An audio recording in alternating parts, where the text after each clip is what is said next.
নমস্কার বন্ধুরা, তো একটা নতুন ভিডিও নিয়ে আবার চলে এসেছি। তো তোমরা কেমন আছো? আশা করি সবাই ভালো আছো।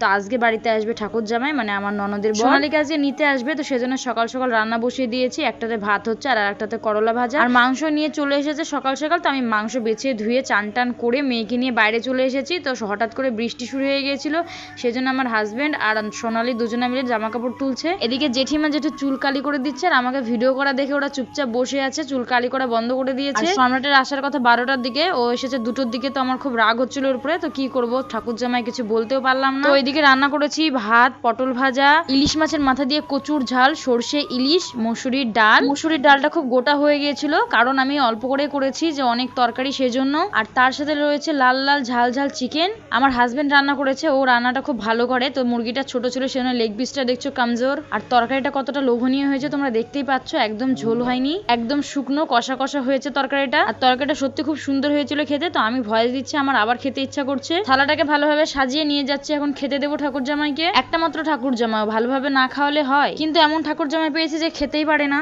তো এখন ওরা খাওয়া দাওয়া করে বেরিয়ে পড়েছে বাড়ির উদ্দেশ্যে। এটাই মেয়েদের জীবন, যেখানে 20টা বছর ধরে মানুষ হয়েছে সেখানে এখন বেড়াতে আসতে হয় দুদিনের জন্য। তো সবার আশীর্বাদ নিয়ে ওরা এখন বেরিয়ে পড়ছে বাড়ির উদ্দেশ্যে। লাল শাড়ি পরে সোনালীকে কেমন লাগছে তোমরা অবশ্যই কমেন্টে জানিও। ও এমনিতে লম্বা, বিয়ের পরে যেন আরো লম্বা লম্বা লাগছে ওকে শাড়ি পরে। ও আমাদের বাড়ির এখন অতিথি, 3-4 দিনের জন্য বেড়াতে এসেছিল, আবার চলে যাচ্ছে। আমরা আজকে এসেছিল, আবার আজকে বাড়ি চলে গেল ওকে নিয়ে। থাকতে বললাম থাকলো না, ওরা তাড়াতাড়ি বেরিয়ে পড়েছে, কারণ সন্ধ্যার আগে বাড়ি পৌঁছতে হবে আর ওর ঠাকমার সাথে দেখা করতে হবে ওদেরকে, সেজন্য তাড়াতাড়ি চলে গেল। ওরা চলে যাবার পরে মার মনটা কেমন খারাপ হয়ে গেছে, মুখ দেখে বুঝতেই পারছো, কেমন কাদো কাদো ভাব হয়ে গেছে মুখটা, কিন্তু কাঁদতে পারছে না।